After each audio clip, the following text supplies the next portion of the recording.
एक छोटे से गांव में मुन्नी नाम की एक लड़की रहती थी। एक दिन मुन्नी अपने मम्मी से कहती है कि मम्मी, जब मैं अपने सहेलियों के घर टीवी देखने जाती हूँ तो वो मुझे अपना टीवी नहीं देखने देती हैं, इसलिए तुम भी मेरे लिए टीवी खरीद कर लाओ, क्योंकि मुझे भी टीवी देखने का बहुत ज़्यादा मन करता है। तब मुन्नी की मम्मी मुन्नी से कहती है कि ठीक है, मैं कुछ पैसों का इंतज़ाम करती हूँ और उसके बाद मैं तुम्हारे लिए टीवी ज़रूर खरीद कर लाऊंगी। फिर इसके बाद मुन्नी बहुत ज़्यादा खुश हो जाती है और उसकी मम्मी कुछ पैसे इकट्ठा करके और टीवी खरीद कर लाती है। और मुन्नी की मम्मी आवाज़ लगाती है कि अरे मुन्नी बेटा, इधर आओ, देखो मैं तुम्हारे लिए क्या लाई हूँ। और मुन्नी बहुत ज़्यादा खुश हो जाती है और दौड़े दौड़े अपने मम्मी के पास आती है। तब वह देखती है कि उसकी मम्मी उसके लिए एक बहुत ही अच्छा टीवी लाई है। और मुन्नी बहुत ही ज़्यादा खुश हो जाती है और कहती है कि आज के बाद मुझे किसी के घर जाने का ज़रूरत नहीं पड़ेगा, अब मैं अपने घर पर अच्छे से बैठकर टीवी देखूंगी। और फिर मुन्नी अपना टीवी देखने लगती है और उसके कुछ ही देर के बाद वहाँ पर मोटू पतलू आ जाते हैं और मुन्नी के घर टीवी देखकर उनके मन में लालच आ जाता है।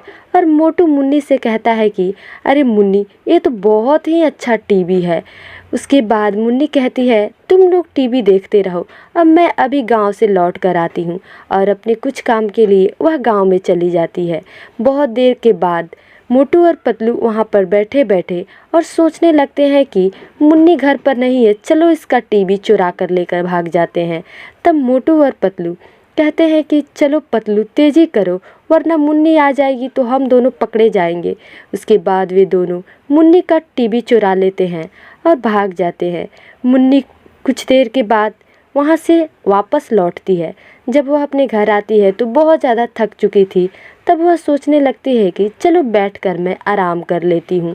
और वह अपने बिस्तर पर बैठकर इधर उधर देखती है। तब उसका टीवी कहीं नज़र नहीं आता है।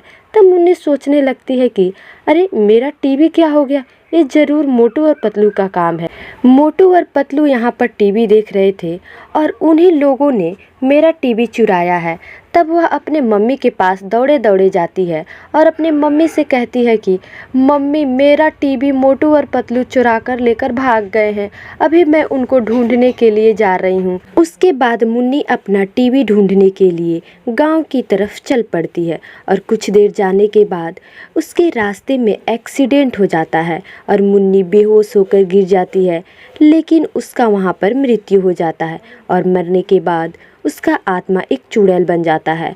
और वह चुड़ैल बहुत ही ज़्यादा व्याकुल थी अपने टीवी के लिए और वह कहती है कि आज तो मैं अपना टीवी का पता लगा कर रहूँगी। और वह गांव की तरफ चल पड़ती है। उसको पता था कि उसका टीवी मोटू और पतलू चुरा कर ले गए हैं।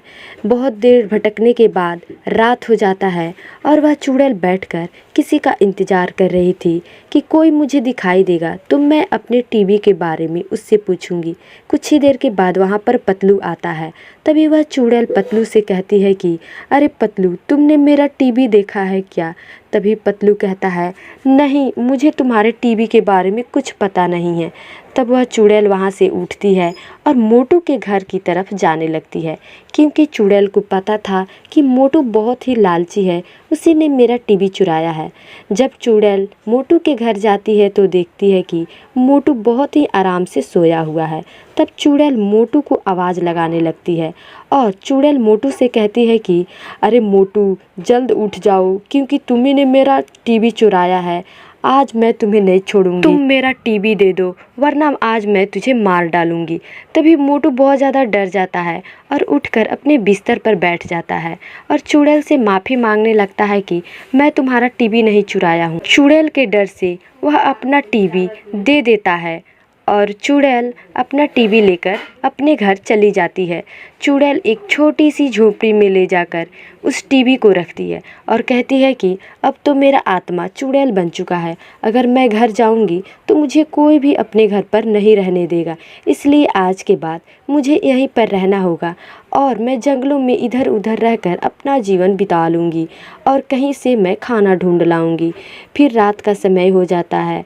उसके अगले दिन जब सुबह होता है तब मोटू पतलू के पास जाता है और पतलू से कहता है कि अरे पतलू, हम दोनों जो टीवी चुरा कर लाए थे वो चुड़ैल लेकर भाग गई है, क्योंकि रात के समय चुड़ैल मेरे पास आई थी और अपना टीवी लेकर चली गई। चलो गांव वालों को भी इसके बारे में बता देते हैं, वरना गांव वाले भी धोखा खा जाएंगे।